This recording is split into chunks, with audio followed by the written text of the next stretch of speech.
আসসালামু আলাইকুম বন্ধুরা, কেমন আছেন আপনারা? আশা করছি আল্লাহর রহমতে অনেক ভালো আছেন।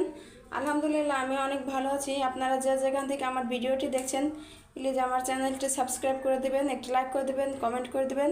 আর প্লিজ আপনারা দয়া করে আমার পুরো ভিডিওটি দেখে নেবেন।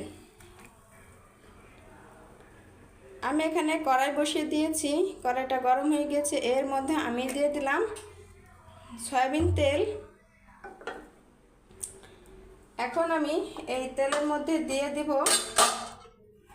পেঁয়াজ কুচি।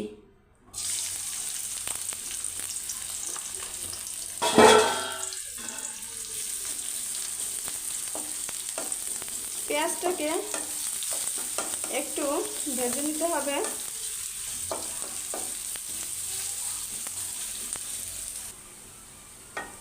আমি পেঁয়াজটা কিছুক্ষণ ভেজে নিয়েছি। এর মধ্যে আমি দিয়ে দেব কাঁচামরিচের পেস্ট। মরিচটা অনেক ঝাল, তাই আমি এখন অল্প অল্প দিয়ে দিয়েছি।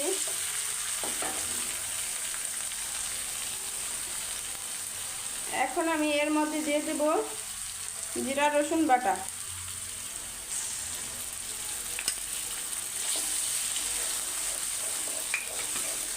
এখন আমি আবার ভালো করে কিছুক্ষণ ভেজে নেব। আমি কিছুক্ষণ মশলাটাকে ভেজে নিয়েছি। এর মধ্যে দিয়ে দেব আমি চিংড়ি মাছ। আমি এখানে ছোট ছোট চিংড়ি মাছ নিয়েছি। চিংড়ি মাছগুলোকে আমি ভালো করে কেটে পরিষ্কার করে নিয়েছি। আমি এখন চিংড়ি মাছগুলোকে দিয়ে দেব।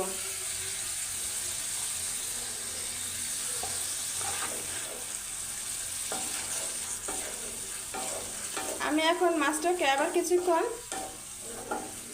জাল করে নেব, এটাকে ছেই বলে। এর মধ্যে আমি এখন দিয়ে দিব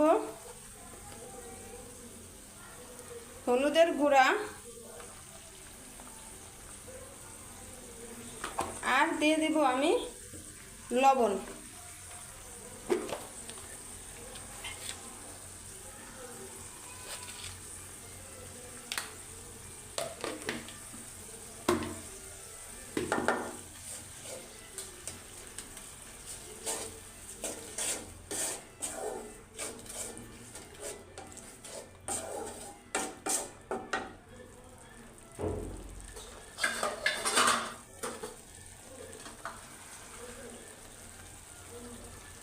আমি একটু পানি দিয়ে দিব।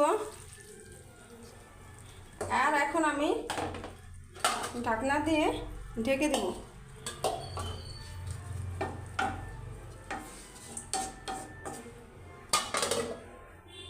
ফিরে আসছি মাছটা সিদ্ধ হয়ে যাওয়ার পরে।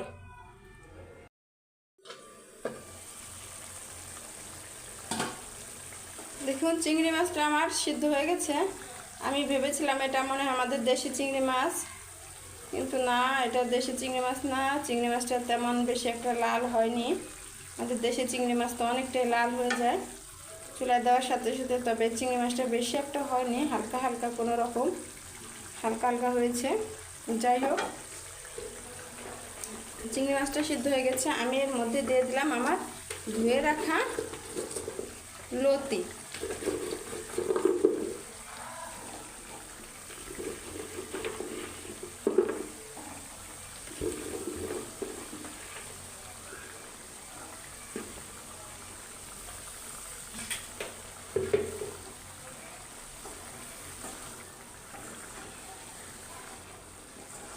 আমি লতিটাকে এখন ভালো করে উল্টিয়ে পাল্টিয়ে মাছের সাথে মিশিয়ে নিব।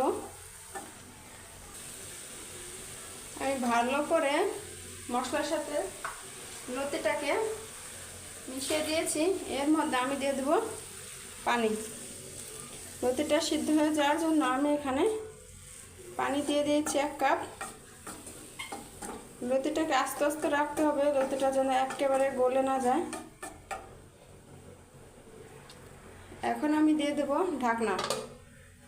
এর মধ্যে আমি বারবার ঢাকনাটা উঠিয়ে চেক করে দেখব লতিটা কত দূর সিদ্ধ হয়েছে।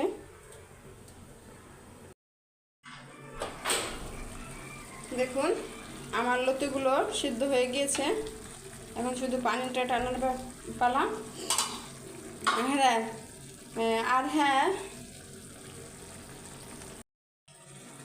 হ্যাঁ, কচুরলতি চুলায় রান্নার জন্য দিয়ে দেওয়ার পরে কচুরলতি বেশি নাড়াচাড়া করা যাবে না। যদি কচুরলতি বেশি নাড়াচাড়া করে তাহলে খুলে খুলে যাবে, লতিগুলো একদম এই কি বলে একদম গলে যাবে।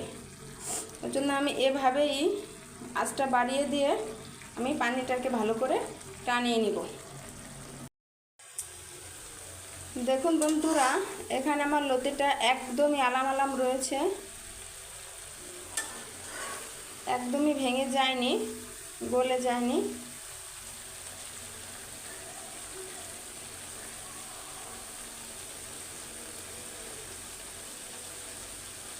আমার লতির নিচে যে পানিটুক আছে এই পানিটুক আমি টানিয়ে নিব।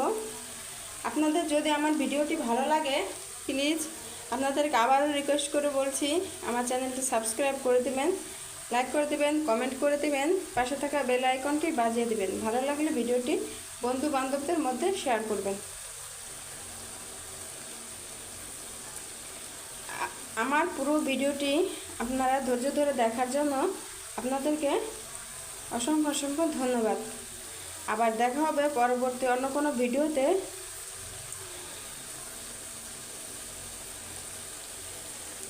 আল্লাহ হাফেজ।